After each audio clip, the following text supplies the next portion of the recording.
Hello student आप सभी का नारायण बायोलॉजी क्लासेस में मोस्ट वेलकम है। और स्टूडेंट, आज हम इस वीडियो लेक्चर में एक बहुत ही इम्पोर्टेंट टॉपिक कवर करने वाले हैं जिसका नाम है सेक्स डिटरमिनेशन। और ये जो टॉपिक है आपने क्लास 10th में भी पढ़ा है, इजी और इंटरेस्टेड टॉपिक है। तो चलिए स्टार्ट करते हैं इस टॉपिक को जानना। तो जेनेटिस्ट के पहले जो सेक्स डिटरमिनेशन की जो मैकेनिज्म है वो लोगों के लिए एक प्रकार से पुज्जल या अनबूझ टाइप का था। लोग इसके बारे में जानते नहीं थे जब तक जेनेटिस्ट या जेनेटिक का डेवलपमेंट अच्छे से नहीं हुआ, तब तक की बात बता रहा हूँ।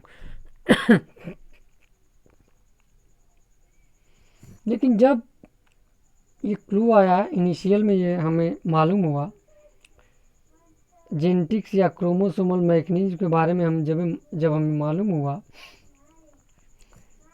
सेक्स डिटरमिनेशन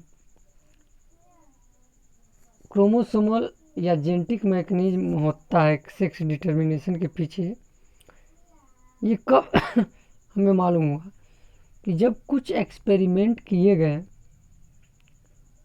किनके ऊपर? तो इंसेक्ट के ऊपर। जब इंसेक्ट के ऊपर कुछ एक्सपेरिमेंट किए गए तो उन एक्सपेरिमेंट के बेसिस पर हमें ये मालूम हुआ कि सेक्स डिटरमिनेशन के पीछे क्रोमोसोमल मैकेनिज्म इन्वॉल्व होता है। वास्तव में जब साइटोलॉजिकल ऑब्जर्वेशन किया गया, सेल के अंदर देखा गया बहुत सारे इंसेक्ट के, तब जाकर जेनेटिक या chromosomal basis of sex determination का कंसेप्ट क्या हुआ, डेवलपमेंट हुआ, मतलब विकास हुआ। चलिए देखते हैं कैसे कैसे साइटोलॉजिकल ऑब्जर्वेशन किए गए। तो एक साइंटिस्ट है जिनका नाम था हेकिन, या बायोलॉजिस्ट हैं जिनका नाम था हेकिन। 1891 में इन्होंने ट्रेस किया एक स्पेशल न्यूक्लियर स्ट्रक्चर्स, मतलब न्यूक्लियस में एक स्पेशल स्ट्रक्चर ट्रेस किया जब स्पर्मेटोजेनेसिस हो रहा होता है। उस समय कुछ इंसेक्टों में जब स्पर्मेटोजेनेसिस हो रहा होता है, उस समय हेकिंग ने कुछ special structure, nuclear structure trace किया और इन्होंने ऑब्जर्व ये किया, इसके साथ साथ इन्होंने ये ऑब्जर्व किया कि ये जो स्पेसिफिक स्ट्रक्चर जो स्पर्मेटोजेनेसिस के समय न्यूक्लियस में बन रहा है, वह स्ट्रक्चर 50% जो है स्पर्म में चला जा रहा है स्पर्मेटोजेनेसिस के बाद, और 50% जो है स्पर्म रिसीव नहीं कर रहा है, यानी जिसमें स्पर्मेटोजेनेसिस हो रहा है उसी के पास रह जा रहा है।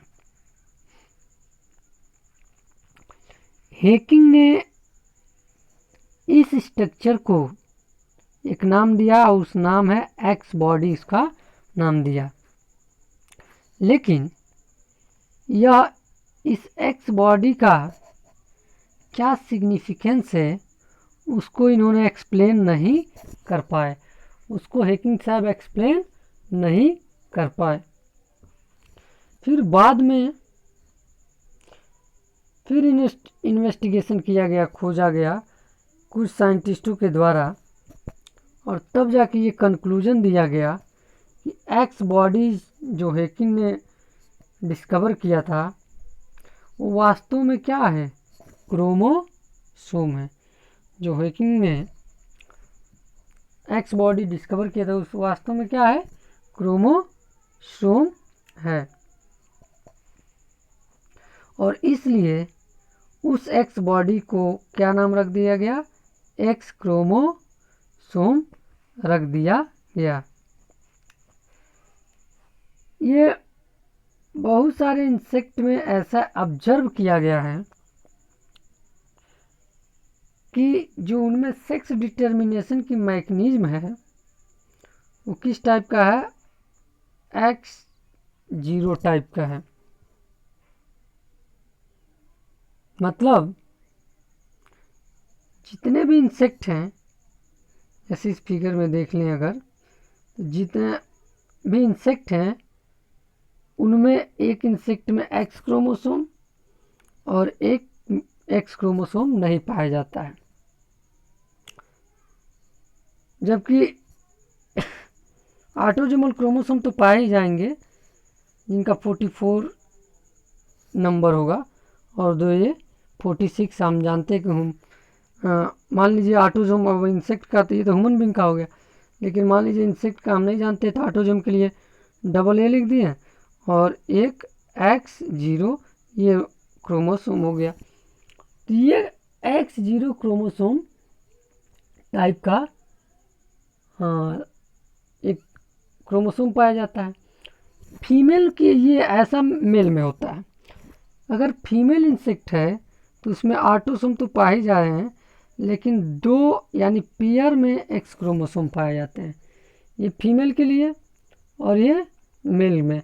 कौन से इंसेक्ट की मैं बात कर रहा हूँ, तो मेल इंसेक्ट में autosome chromosome plus sex chromosome, और उस सेक्स क्रोमोसोम में एक ही क्रोमोसोम होता है, जबकि फीमेल इंसेक्ट में ऑटो क्रोमोसोम प्लस पेयर में सेक्स क्रोमोसोम, जिसे एक्स क्रोमोसोम कहते हैं, पाया जाता है। जो एक्स क्रोमोसोम है जो सेक्स डिटरमाइन करता है उसे सेक्स क्रोमोसोम कहते हैं। जबकि जो बॉडी फीचर डेवलपमेंट में हेल्प करता है, मतलब बॉडी के अदर जो फीचर है, मसल वसल फॉर्मेशन, उसे हम ऑटोसोम क्रोमोसोम कहते हैं। चलिए हम एक ग्रास होपर का एग्जांपल लेते हैं। ग्रास होपर का जो क्रोमोसोम है मेल का, मेल के लिए हम ऐसे साइन लगा रहे हैं, मेल का क्रोमोसोम होगा, मान लीजिए ऑटोसोम कैपिटल है और सेक्स क्रोमोसोम क्या हो जाएगा, X0। इनको हम क्रॉस करा दिए, किसके साथ क्रॉस करा दिए, तो फीमेल के साथ, और फीमेल का क्रोमोसोम क्या है, तो ऑटोसोम प्लस XX। तो अब जब गैमेटोजेनेसिस होगा तो यहाँ दो प्रकार के गैमेट बनेंगे, X प्लस X, एक ये गैमेट बनेगा और एक बनेगा A प्लस 0, यानी जिसमें एक क्रोमोसोम जाएगा ही नहीं।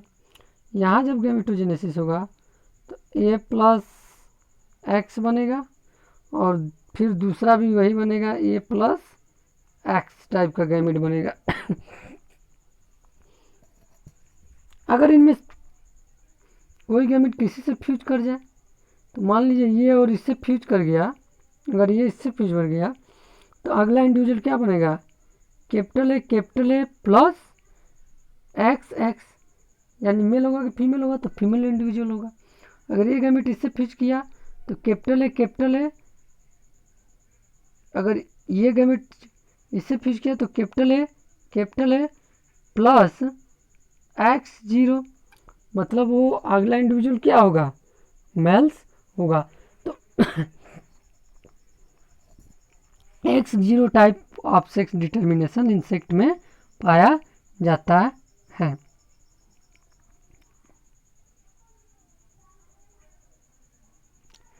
दूसरा, अगर ह्यूमन बीइंग की बात करें तो ह्यूमन बीइंग में जो मेल होता है वो क्या होता है, हेट्रोगैमिटी होता है। हेट्रोगैमिटी का मतलब यहाँ पर मेल जो होता है उसके पास मान लीजिए 44 क्रोमोसोम ऑटोसोम है और एक्स वाई मतलब ये जो सेक्स क्रोमोसोम है वो हेट्रोमॉर्फिक होता है, और फीमेल क्या होती है 44 प्लस एक्स एक्स, ये होमोगैमेटिक होती है। तो ह्यूमन बीइंग में मेल क्या होता है हेट्रोगैमेटिक्स और फीमेल क्या होती है होमोगैमेटिक्स। तो इनका अगर हम क्रॉस कराएं तो मान लीजिए ऑटोजोम प्लस एक्स वाई, अगर इनका हम क्रॉस करा दिए, चलिए हम इनका क्रॉस करा दिए किसके साथ, तो ऑटोजोम प्लस एक्स एक्स के साथ हमने क्रॉस करा दिया। तो अब यहाँ गैमेट क्या बनेगा, एक तो एक्स प्लस ए प्लस एक्स, एक गैमेट ये बनेगा और एक प्लस वाई एक ये गैमेट बनेगा। यहाँ पर ए प्लस एक्स एक्स, यही दोनों गैमेट इसी टाइप के बनेंगे। अब कोई गैमेट अगर हम किसी से फ्यूज कराते हैं तो फ्यूजन ऑफ गैमेट रैंडम होता है। अगर ये और ये गैमेट फ्यूज कर गए तो क्या बनेगा capital A x plus x x double x हो जाएगा। तो ये इंडिविजुअल क्या होगा मेल की फीमेल, सीधी सी बात है फीमेल होगा। अगर इस गैमेट को इससे फ्यूज करा दिए तो ये कैपिटल ए और एक्स और वाई, तो अगला इंडिविजुअल क्या हो जाएगा मेल हो जाएगा। तो इस टाइप का ह्यूमन बीइंग में सेक्स डिटरमिनेशन होता है। अब इसके अलावा जो बर्ड्स हैं, बर्ड्स में सीधे ह्यूमन बीइंग का उल्टा हो जाता है, मतलब वहाँ फीमेल क्या हो जाती हैं तो हेट्रोगैमेटिक हो जाती हैं और मेल क्या हो जाता है होमोगैमेटिक हो जाता है। बर्ड्स में फीमेल क्या हो गया हेट्रोगैमेटिक और मेल क्या हो जाती है होमोगैमेटिक। जैसे कि अगर बर्ड्स की हम बात करें तो बर्ड्स का तो जो क्रोमोसोम ऑटोसोम होता है वो होता है ये मान लीजिए कैपिटल ऑटोसोम के लिए हमने इंडिकेट कर दिया, और बर्ड्स में फीमेल जिसका जो सेक्स क्रोमोसोम होता है वो होता है डब्ल्यू और जेड। जबकि मेल की बात करें तो कैपिटल ए प्लस जेड ये मेल का होता है। तो मेल में दोनों जो एलील हैं वो सेम होते, तीनों होमोगैमेटिक बोलते हैं, और इनमें दोनों क्या है अलग अलग हैं, तीसरे हेट्रोगैमेटिक बोलते हैं। फीमेल को बर्ड की बात कर रहा हूँ, बर्ड की केस में ऐसे देखने को मिलते हैं। तो अब अगर इनमें अगर हम कहें कि capital A plus Z W, अगर इनमें गैमेटोजेनेसिस होगा तो दो प्रकार का गैमेट बनेगा, एक कैपिटल ए जेड टाइप का और एक कैपिटल ए डब्ल्यू टाइप का, दो गैमेट बनेगा। लेकिन वही जो कैपिटल ए और कैपिटल ए जो मेल है जिसका क्रोमोसोम ऐसा है तो इसमें एक ही टाइप का सिर्फ गैमेट बनेंगे कैपिटल ए प्लस जेड। अब यहाँ पर बर्ड्स की केस में अगर बर्ड की हम केस लें तो बर्ड की केस में female is responsible for the sex determination, लेकिन अगर ह्यूमन बीइंग का केस लें तो male is the responsible for the sex determination. इसका मतलब ये है कि जो इंडिविजुअल हेट्रोगैमेटिक होगा वह इंडिविजुअल ये डिटरमाइन करेगा कि अगला सेक्स क्या है, क्योंकि होमोगैमेटिक तो हमेशा एक ही टाइप का गैमेट बनाएगा, लेकिन हेट्रोगैमेटिक्स टू टाइप्स के गैमेट बनाएंगे और वही टू टाइप्स के गैमेट डिटरमाइन करेंगे कि अगला इंडिविजुअल मेल इंडिविजुअल है या फीमेल इंडिविजुअल है। तो ये हमने तीन एनिमल का सेक्स डिटर्मिनेशन पढ़ा। एक हमने पढ़ा इंसेक्ट का, इंसेक्ट में ड्रासोफिला को छोड़कर, ड्रासोफिला में as like human being sex determination होता है। उसके बाद हमने ह्यूमन बीइंग का पढ़ा, ह्यूमन बीइंग का सेक्स डिटर्मिनेशन पढ़ा, ड्रासोफिला का भी पढ़ा। तो ड्रासोफिला का जो सेक्स डिटर्मिनेशन है same as like human being होता है, और उसके साथ हमने सेक्स डिटर्मिनेशन किस में पढ़ा बर्ड में पढ़ा, किस में पढ़ा तो बर्ड में पढ़ा। तो thank you very much for watching the video. अगर कोई डाउट हो तो आप हमें कमेंट बॉक्स में ज़रूर लिखें। Thank you very much.